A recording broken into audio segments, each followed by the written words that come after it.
Some fighters make remarkable progress through the sport of MMA so long as they're the hammer, but as soon as they're forced to be the nail, all of that positive momentum can unravel, often with violent consequences. And to enjoy a long and prosperous run at the top of this sport, showing a certain level of grit, recoverability, and persistence in the face of overwhelming odds is the hallmark of a true champion. UFC featherweight champion Alexander Volkanovski is clearly one of the greatest fighters of his era, and some fans, myself included, believe that he is approaching a level of performance in MMA that could take his legacy even further before all is said and done. But for as much as his greatest moments inside the cage have come about as a result of his polished and highly technical striking skills, I would argue that Volkanovski's reputation was helped along to an even greater extent through his ability to survive, to come back, to persevere. You might not know this, but early in his career, his only loss by finish actually came in the welterweight division, a time that saw Alexander fighting in a weight class that is arguably 25 pounds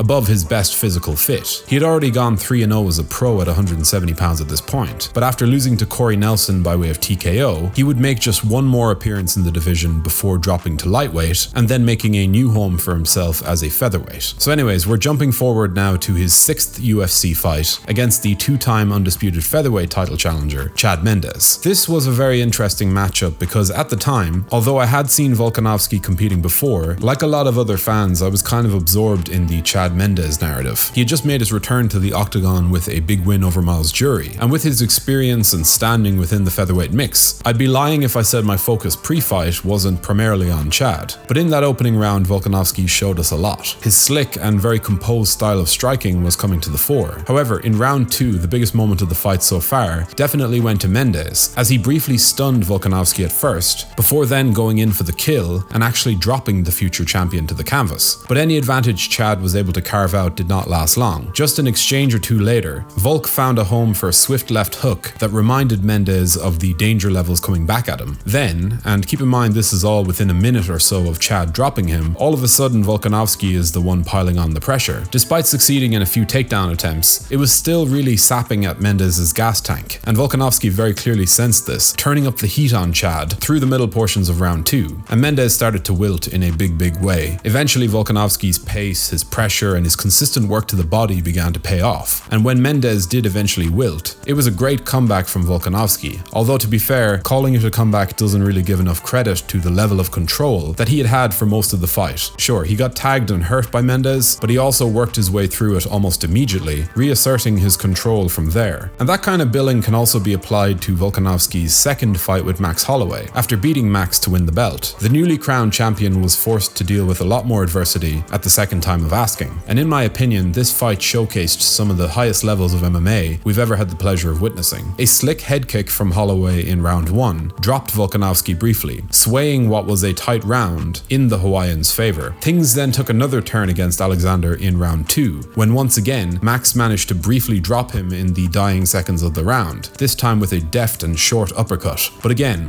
Volk fought his way back into the competition, winning the next 3 rounds on 2 of the judges' scorecards to take home the win. And while on my initial live watch, I, like many others, scored it for Holloway, any subsequent rewatches I've done have swayed me to a 3-2 score in favor of Volkanovski, with 2 clear-cut rounds for each man and 1 absolutely razor-thin 5-minute period that could have gone either way. Not a robbery by any means, but a fight where the athlete who had the bigger moments in Holloway saw the fight's result come under the lens of the 10-point must system, a scoring system that just didn't work in his favor. On a quick side note, this is a reminder to like the video and subscribe to the channel. We have a lot of videos coming up, so if you want to help in supporting the channel, let's get to 100k subscribers. Anyway, let's jump ahead to a less competitive bout.